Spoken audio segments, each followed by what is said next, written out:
একদিন টুনি মন খারাপ করে বসে আছে। এদিকে একটি নাগিন মণি নিয়ে যাচ্ছিল।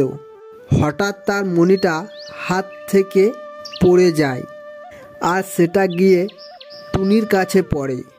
টুনি সেটা দেখে ভাবে, কি এটা, এই রকম জিনিস তো আমি কোনোদিনও দেখিনি। তাই টুনি সেটা নিতে যায়। তখনই একটি ডাইনি এসে ওই মণিটা নিয়ে চলে যায়। আর এদিকে নাগিনটা চলে আসে তার মণি খুঁজতে। এসে বলে, টুনি, আমার মণি কোথায়? মণিটা দিয়ে দে আমায়। তখন টুনি বলে, ওটা তো একটি ডাইনি নিয়ে চলে গেল। সেটা শুনে নাগিন চলে যায় ওই ডাইনির কাছে তার মণি আনার জন্য। এদিকে ডাইনিটি সাপের মণিটা নিয়ে খুব খুশি আর বলে, আমি এবার অনেক বড়লোক হয়ে যাব। তখনই ওই নাগিনটা সেখানে চলে আসে।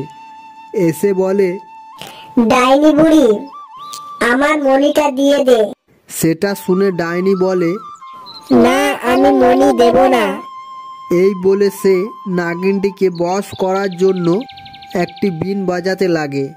আর নাগিনটি সেই বিনের আওয়াজে সে সাপের রূপ নিয়ে নাচতে লাগে। তখন ওই টুনি পাখিটি এসে এসব দেখে টুনি ডাইনিটির কাছ থেকে বিনটা নিয়ে চলে যায়। আর তখনই সাপটি ডাইনিকে ছোবল মারে আর সেই ছোবল খেয়ে ডাইনিটি সেখানেই পড়ে যায়। তখনই নাগিনটি মণি নিয়ে চলে আসে। এসে টুনিকে বলে, টুনি, তুমি খুব ভালো। তুমি আজ আমাকে ডাইনির হাত থেকে বাঁচালে বলে আমার মণিটাকেও আমি রক্ষা করতে পারলাম। তাই আমি তোমাকে কিছু সোনা দানা দিচ্ছি। এই নিয়ে তুমি তোমার জীবন সুখে শান্তিতে কাটাবে, কেমন?